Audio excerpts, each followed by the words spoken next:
కాలంలో ప్రతి ఇంటర్వ్యూలో మీరు మీ గురించి చెప్పుకోవడం ఎక్కువైపోయింది. అంటే నేను నేను నేను ఇది నేను ఇది నేను నేను ఇంటర్నేషనల్ స్టాండర్డ్ మ్యూజిక్ డైరెక్టర్ని, నేను ఫలానా లాంగ్వేజ్కి వెళ్ళి ఎక్కడైనా నేను చేయగలను, ఇది ఎప్పుడో మేము చేశాము, నా నుంచే వీళ్ళు పుట్టారు, ఇది ఎక్కువైపోయింది. మీరు ఎందుకు ఇలా మీ గురించి మీరు ఎక్కువగా చెప్పాను నేను చెప్పుకోవడం? నేను కావాలని గొప్ప చెప్పడానికి డబ్బాలు కొట్టుకోవడానికి అవసరం లేదుగా నాకు.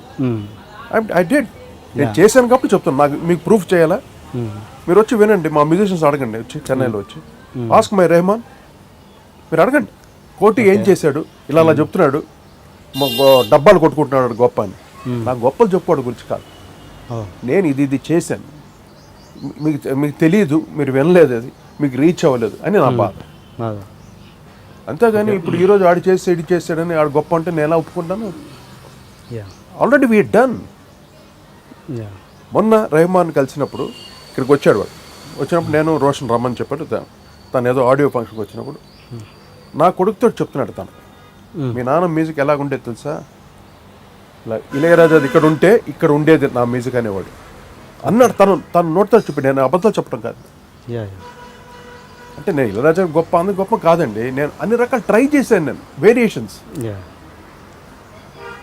అది ఎక్కడికి ఇన్స్పిరేషన్ తీసుకొని ఎంత ఒక తెలుగు మ్యూజిక్ని ఒక నెక్స్ట్ లెవెల్ తీసుకుని వెళ్ళాలి అని అప్పటి నుండి నేను స్టార్ట్ చేసిన ట్రెండ్ ఇప్పుడు అందరూ చేస్తున్నారు అని నేను గొప్పగా గ్రేట్గా చెప్పుకోగలను. అది నేను చేశాను కాబట్టి.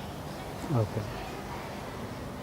ఓకే అంటే అది ఈ ప్రాసెస్లో కొంతమంది హర్ట్ అయ్యే ప్రమాదం ఉంది కదా, ఎలా ఏ విధంగా చెప్పడం వాళ్ళకంటే నేను గొప్ప అని, లేకపోతే నా వల్లే వాళ్ళు వచ్చారని ఇలాంటి చెప్పుకోవడం వల్ల నా వల్లే వచ్చారు నేను చెప్పాలి.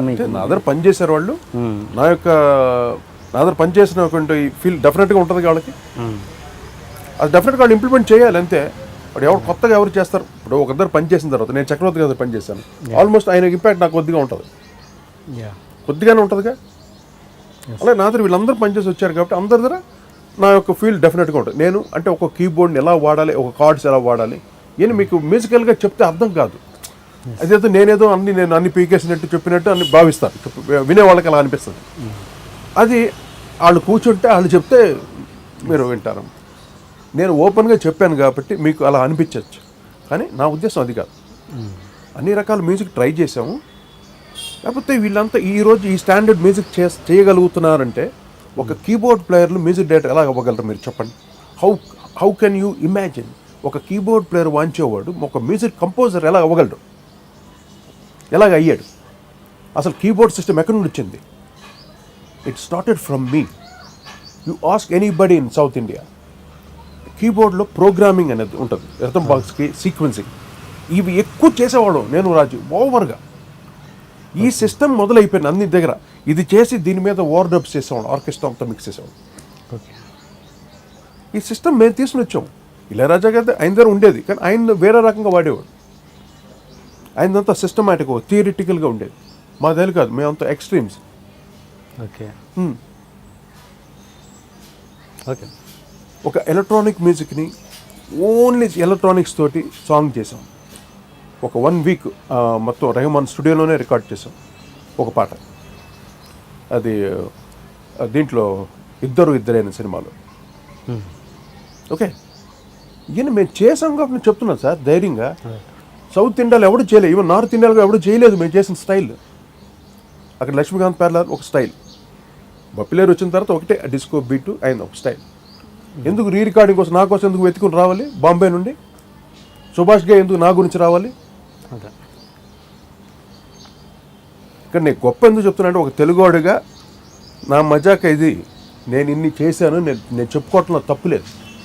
ఓకే సరే, సుభాష్ గారి గారితో మీరు త్రిమూర్తి అనే సినిమా ఏదో అవును రీ రికార్డింగ్ చేశారు. ఎందుకు ఆయన అంటే ఇంత ఇంపాక్ట్ ఎలా క్రియేట్ చేయగలిగింది నార్త్ వాళ్ళకి? ఫలానా సౌత్లో కోటి గారు ఉన్నారు. యాక్చువల్లీ రెహమాన్ తాళ్ సినిమా జరుగుతుంది, తాళ్ సినిమా జరుగుతుండగా రెహమాన్ అడిగాడు, who is the best in south, నా సినిమాకి బ్యాక్గ్రౌండ్ స్కోర్ చేయాలి, who is the best in south అంటే ఒకటే మాట చెప్పాడంట రెహమాన్, సో ఓన్లీ కోటి యూ కెన్ డూ అని.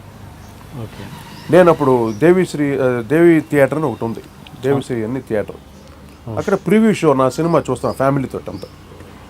హైదరాబాద్ చెన్నై. ఓకే, చూస్తుంటా నైట్ ఒక 11:30కి నైట్ షో చూస్తాను. 11:30కి ఎవరో వచ్చి బయట వెయిట్ చేస్తున్నారని ఒక బాయ్ వచ్చి చెప్పాడు. నేను సినిమా చూస్తున్నాను. ఎవరో సార్ మీకోసం వచ్చారు బాంబే నుండి, ఆయన మిమ్మల్ని కలవాలంటే. సరే నేను లోపలికి సార్ ఉండమను, నేను వస్తున్నాను సినిమా ఇంట్లో చెప్పేసి నేను ఎవరో అని బయటకు వచ్చాను. కారు దగ్గర ఇలా నిలబడుకో ఉన్నాడు ఆయన.